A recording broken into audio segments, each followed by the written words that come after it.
Le cercle Brunehaut fouille une partie de la chaussée romaine reliant Reims à Trèves.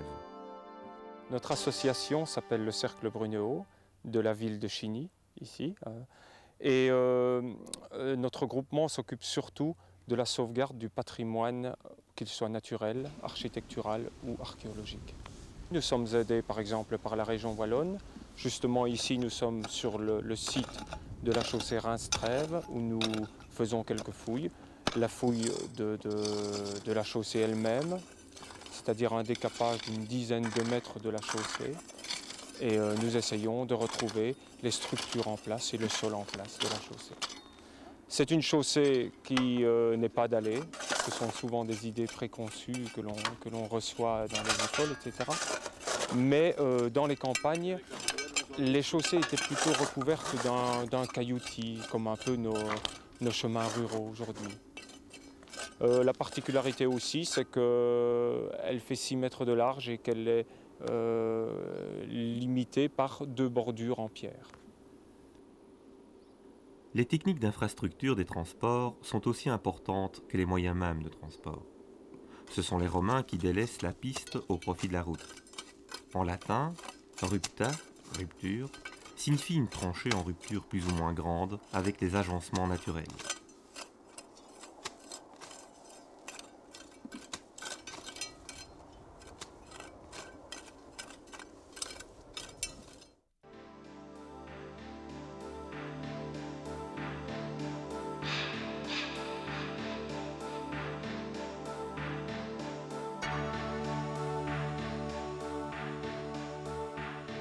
Les voies romaines représentent, dans l'histoire, le premier réseau européen de communication qui reliait Rome aux provinces.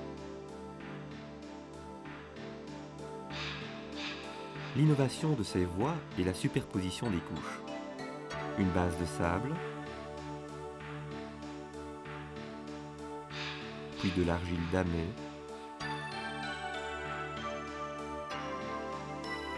un empierrement de part et d'autre de la chaussée, suivi de pierres en hérisson,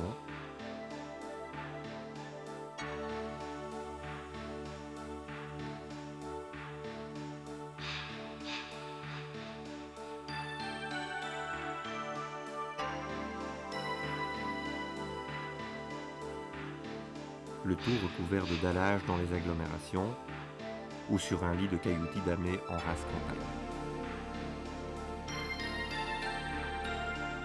Le tracé, souvent en ligne droite, annula en partie les différences du sol.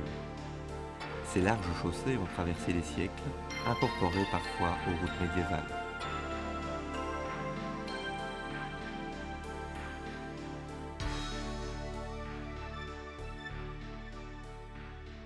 Le nord de la Gaule développe divers moyens de transport routier et de traction par attelage.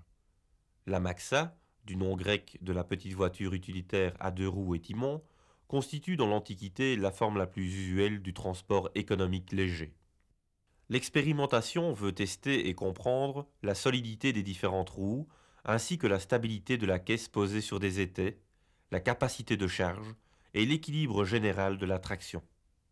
L'expérimentation à ce stade porte essentiellement sur les roues et la voiture. Dans ce projet AMAXA, nous allons expérimenter des modèles de roues qui présentent chacun des caractéristiques techniques différentes. Le premier modèle, c'est une roue folle, c'est-à-dire qu'elle tourne librement autour de l'essieu, à axe diamétral. Le moyeu est une pièce rapportée dont la forme extérieure est très légèrement conique. Il s'ajuste à l'axe diamétral. Les éléments de cette roue sont en chaîne, à l'exception des entretoises, assemblées par un système de tenons et mortaises qui doivent être taillés dans un bois souple, le frêne. Attends, tiens. Sur les roues originales, les cassures sont produites à l'endroit de la jonction avec les entretoises, où la découpe de mortaise a été un facteur de fragilisation. Le moyeu rapporté doit facilement pouvoir être changé en cas d'usure.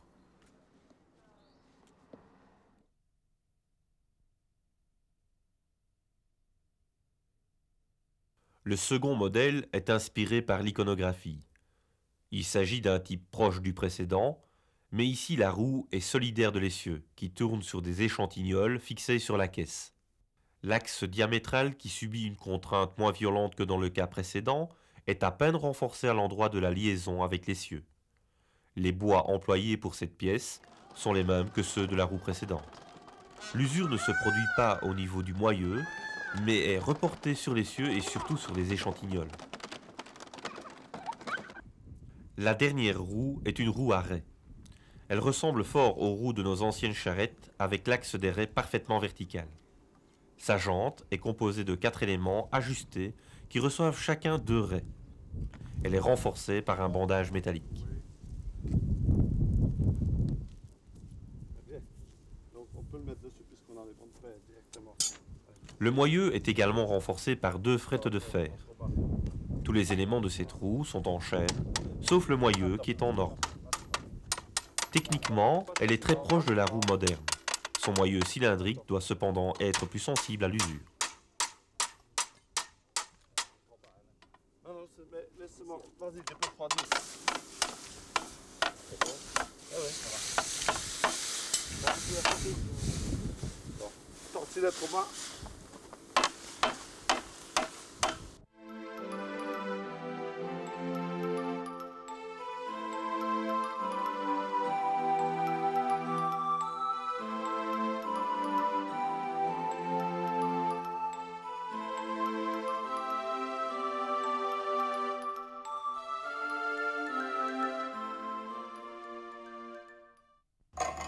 C'est grâce aux artistes qui sculptaient les dalles funéraires que nous avons pu comprendre l'importance des voies romaines, les voyageurs qui les empruntaient avec les attelages de transport.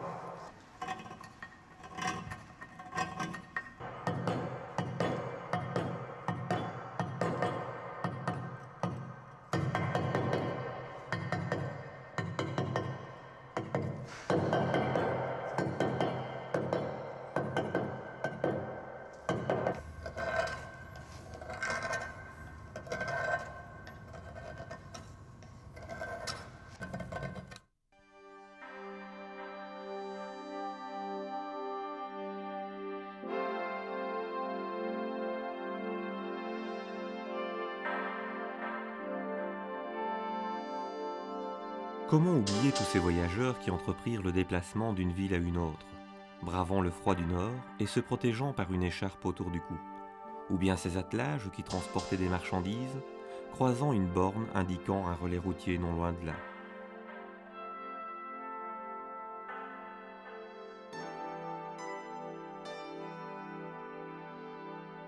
Et au petit matin le tisserand, qui encore endormi, conduisait par la bride un cheval attelé à une benne.